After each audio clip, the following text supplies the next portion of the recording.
என்றும் நேசமணி சமையலில் இன்றைக்கி நம்ம பார்க்க போகிற ரெசிபி பெரியவங்கலேருந்து சின்னவங்க வரைக்கும் ரொம்ப ரொம்ப விரும்பி சாப்பிடக்கூடிய ஃப்ரைட் ரைஸ் தாங்க பண்ணியிருக்கிறோம்.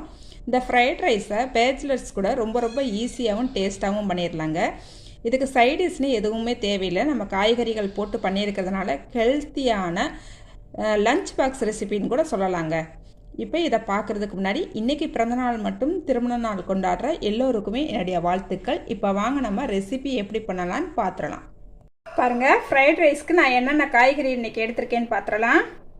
100 கிராம் கோஸ் எடுத்துருக்கேங்க, 100 கிராம் பீன்ஸ் எடுத்துருக்கிறேன், 100 கிராம் கேரட் எடுத்துருக்கிறேன், ஒரு பெரிய சைஸ் குடமிளகாய் எடுத்துருக்கிறேன், 2 பலர் வெங்காயத்தை கட் பண்ணி எடுத்துருக்கேங்க. இப்போ நம்ம காயெல்லாம் எப்படி வதக்குறதுன்னு பார்த்துடலாம். நம்ம இன்றைக்கி ஃப்ரைட் ரைஸ் பாஸ்மதி அரிசியில் தான் பண்ணிக்கிற போகிறோம். பாஸ்மதி அரிசியை ஒரு 20 நிமிஷம் ஊற வச்சுட்டு நல்லா இந்த மாதிரி பொழு பொழுன்னு வடித்து வச்சுருக்கேன். பாருங்கள், இந்த மாதிரி வடித்து எடுத்துக்கிட்டேன். இப்போ நல்லா ஆற வச்சுருக்கேங்க. பாருங்கள், ஒரு கடாயை அடுப்பில் வச்சுக்கிட்டாச்சு. இதில் ஒரு 3 ஸ்பூனுக்கு ஆயில் விட்டுக்கலாங்க. பாருங்கள், எண்ணெய் நல்லா சூடாயிடுச்சுங்க. இப்போ வெங்காயத்தை சேர்த்துக்கலாம்.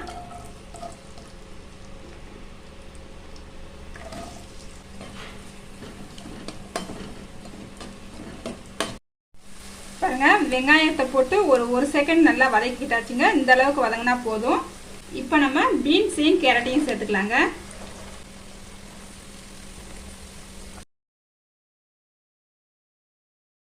பாருங்க, இந்த கேரட்டும் பீன்ஸும் ஒரு 2 நிமிஷம் வேகட்டுங்க. அடுப்பை சிம்ல வச்சு மூடி வச்சிடலாம். பாருங்க, ஒரு 2 நிமிஷம் ஆயிடுச்சு, பார்த்துடலாம். இப்போ நம்ம கோஸு சேர்த்துக்கலாங்க.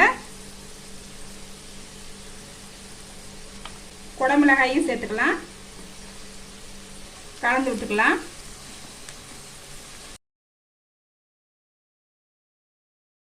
ஒரு 1/4 ஸ்பூன் சுகர் சேர்த்துக்கலாங்க. நம்ம காய் கலர் மாறாமல் இருக்கும், ஃப்ரெஷ்ஷாகவே இருக்கும். அதனால் அந்த சுகர் சேர்த்து வதக்கிக்கலாம். மறுபடியும் இதை 1 நிமிஷம் மூடி வச்சிடலாங்க. பாருங்கள், நம்ம மூடி வச்சு 1 நிமிஷம் ஆயிடுச்சுங்க, பார்த்துடலாம்.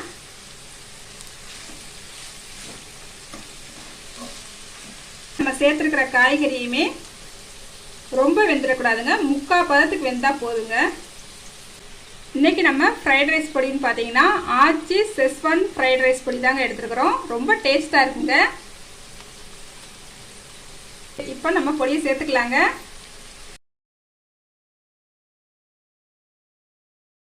நான் 5 பேர் சாப்பிட்ற அளவுக்கு நான் கிண்டுறேன், அதனால் இந்த பொடியை ஃபுல்லாகவே போட்டுக்கிறேங்க. நல்லா கலந்து விட்டுக்கலாம். இந்த பொடியிலேயும் உப்பு இருக்கிறதுனால காய் வேகும் போது நம்ம உப்பு சேர்க்கலாங்க. இப்போ சாப்பிட்டு பார்த்தீங்கன்னா காய்க்கு கரெக்டான உப்பு இருக்குங்க. பாருங்க, பொடி சேர்த்த பிறகு ஒரு 1 நிமிஷத்துக்கு மூடி வச்சிடலாங்க. பாருங்க, நம்ம மூடி வச்சு 1 நிமிஷம் ஆயிடுச்சுங்க. நல்லா கலந்து விட்டுக்கலாம். பாருங்க, சோயா சாஸ் 2 ஸ்பூன் எடுத்து வச்சுருக்கிறேன், இதையும் சேர்த்துக்கலாங்க.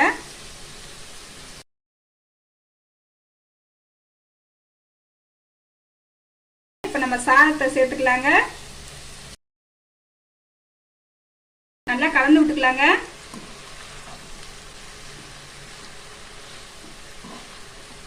நல்லா சாதம் பொழு பொழுன்னு இருக்கணும். சாதம் ரொம்ப வெந்துடக்கூடாது. அதே போல் கலந்து விடுறதுமே மெதுவாக பார்த்து கலந்து விடுங்க, இல்லைன்னா சாதம் உடஞ்சிரும்.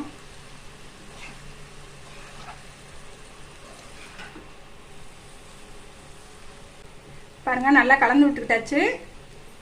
நல்லா ஒரு 1.5 ஸ்பூனுக்கு மிளகுத்தூள் சேர்த்துக்கலாங்க.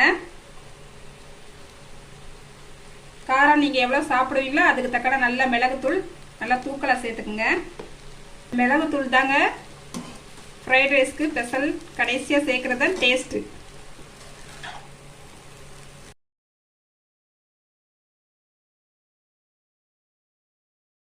வெங்காயத்தாள் இருந்துச்சுன்னா நீங்கள் அதை சேர்த்துக்குங்க.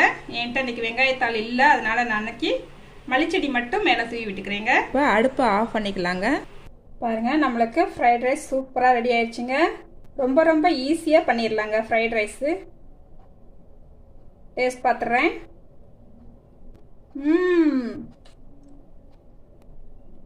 காயுமே கரெக்டான பதத்துக்கு வந்திருக்குங்க. உப்பு அந்த மிளகுத்தூள் காரம் எல்லாமே சேர்ந்து சூப்பராக இருக்குங்க. அப்படியே நம்ம ஹோட்டலில் சாப்பிட்றது போலயே இருக்குங்க. இந்த மாதிரி ஃப்ரைட் ரைஸ் வீட்லேயே பசங்களுக்கு செஞ்சு கொடுத்தீங்கன்னா ரொம்ப விரும்பி ரசித்து சூப்பராக சாப்பிடுவாங்க. கொஞ்சம் கூட மிச்சம் வைக்க மாட்டாங்க. அந்த அளவுக்கு டேஸ்ட்டு செம்மையாக இருக்குங்க. மிஸ் பண்ணாமல் நீங்களும் இது போல் ஃப்ரைட் ரைஸ் உங்கள் வீட்டில் செஞ்சு பாருங்கள். செஞ்சு பார்த்துட்டு எப்படி வந்துச்சுன்னு கமெண்ட்டில் சொல்லுங்கள். லைக் பண்ணுங்கள், ஷேர் பண்ணுங்கள். மறக்காமல் வீடியோ பார்க்குற எல்லோருமே என்னோட சேனலை சப்ஸ்கிரைப் பண்ணிக்கோங்க. அடுத்த ஒரு வீடியோவில் பார்க்கலாங்க.